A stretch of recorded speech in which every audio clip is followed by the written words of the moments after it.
Hello, folks. This is Joe from MIGeekScene.com. I'm reporting from the Capital City Comic-Con, or C4, in Hazlitt High School. I'm standing here with Scott Reschke of, Strength in Numbers Game Studios.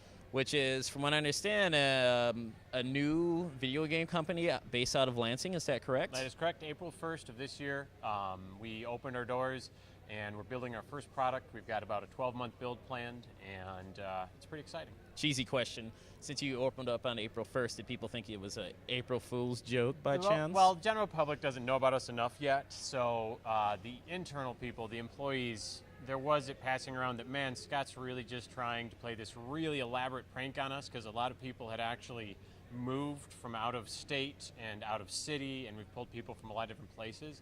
And they're like, Scott, you had really better not be making this really, really elaborate prank where you're going to ruin our lives. I was like, no, this is for real. I just like starting on the first day.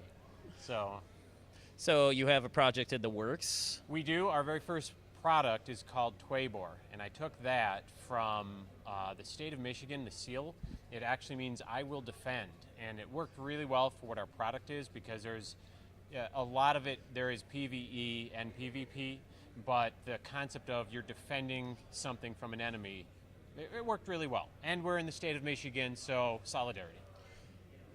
What platforms would this come out on? This is going to launch primarily on PC, and we're going to have supplemental mobile apps that are going to support the PC product. And if we get enough traction, we are planning to put certain game modes onto consoles as well. It just depends on how well the launch goes.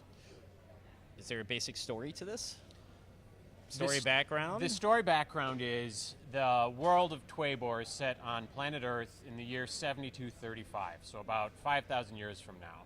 You've got the planet has been torn apart by warfare for thousands of years, and what we want to do is approach this in a very comic book graphic novel style.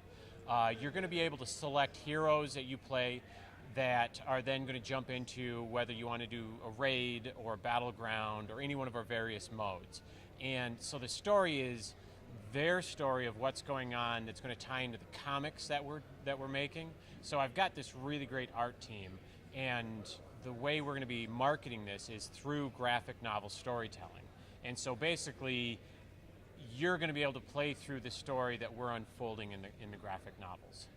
Okay, can you tell a little more of the story? Well, if you want to elaborate on the story, we can certainly do that. Or would you like to elaborate more on, I would like to say, character classes? Characters? Well, yes, all of it plays really well together. We're highlighting Illyria, and she is our spider. This is actually Dusk. Okay. Illyria is the spider lady, where the back end of her is all a robot spider. And so she's going to be the first archetype that we go through. We've got 4 cultures. We like to say culture instead of faction, because faction implies it's this group fighting that group individually. Okay. This is more of, think of as culture of, you've got mutates, which is a play on the word mutation, obviously. It's a derogatory towards people that got mutated either through radioactivity or scientific experiments.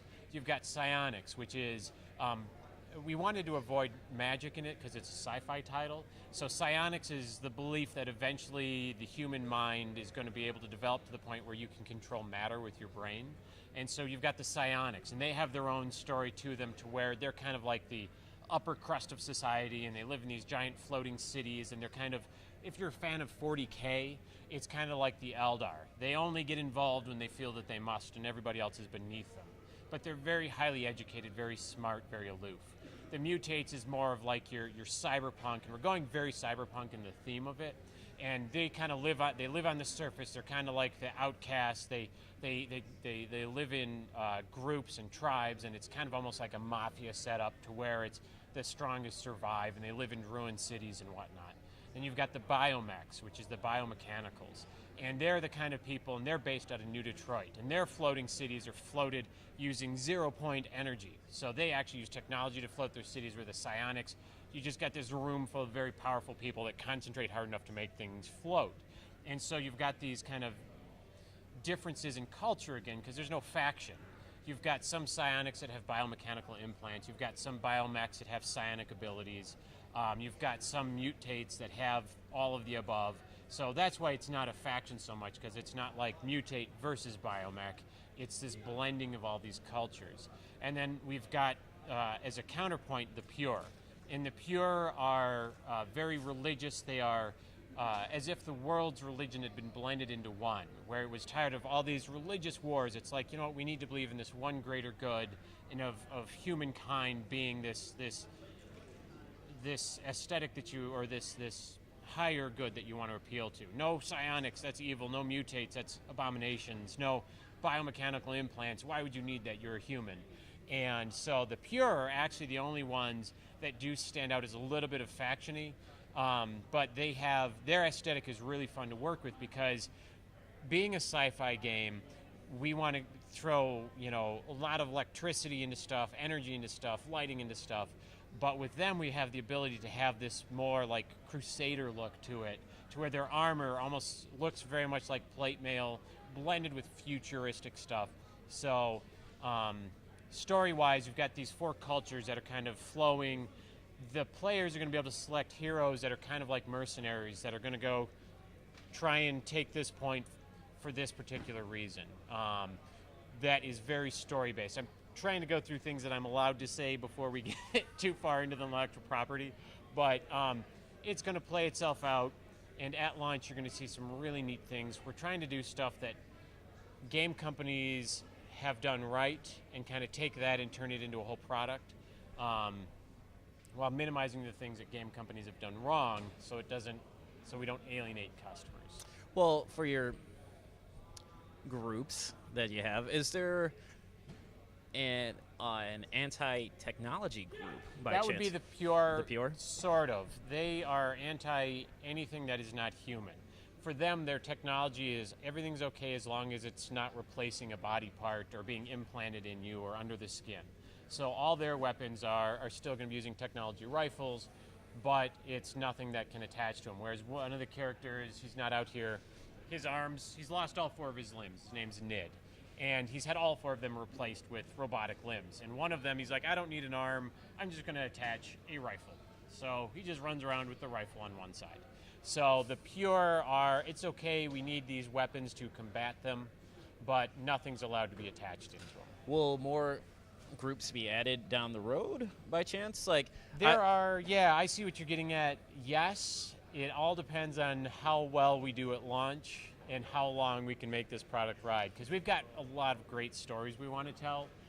It just depends on how well it resonates with our audience. I don't know, I just, certainly not hijacking the interview, I thought it would be just funny to me, like another anti-technology group, like for a DLC, like a steampunk group by chance. Ooh. I like that. I like where you're going with that. We'll have to have you sign a non-disclosure and a work-for-hire agreement, so that way anything you do is now for us. No, we do have, and those are really good ideas. A lot of what we've done is open up to the community, and we've looked out to see who likes what, so that way we can properly integrate it in, because we don't want to just have a whole bunch of random stuff that doesn't make sense, but that suggestion would make sense, so we'd have to take a look down the road to see where we could fit it in. I remember, folks, I said it first. Yeah. No, I want that sweet, sweet video game money. Yeah, that royalty check. We'll just wait till see if we can get any money for it. Okay, I mean, I want my 5 shekels or my 2 rubles. There you go. A good hug, a pat on the back. We've got those. Or a plug here and there. There you go. Yeah. What can you do? You know, a little. You rub my back, I scratch your head. I don't know. That might not be quite right. I don't know. It depends on like how itchy I am. That is true. And if I don't have any arms like your character, you know, I would certainly need that. Like, could you please scratch my head? But is there anything else you would like to talk about your game? I know you said you could talk a long time, but yeah. Well, you know, the thing is so we've got. It was a long road getting here. I had owned a cyber cafe for about 8 or 9 years, and I had about 500,000 hours of game time in my database of demographics and trends. And through the years that I'd had the shop, I'd spent a lot of time talking to the customer, like, why do you play this? What do you really like? Why are you not playing the shiny new game that came out and still playing this 10-year-old product? Or why did you leave your game that you've been playing for 10 years for this shiny new product?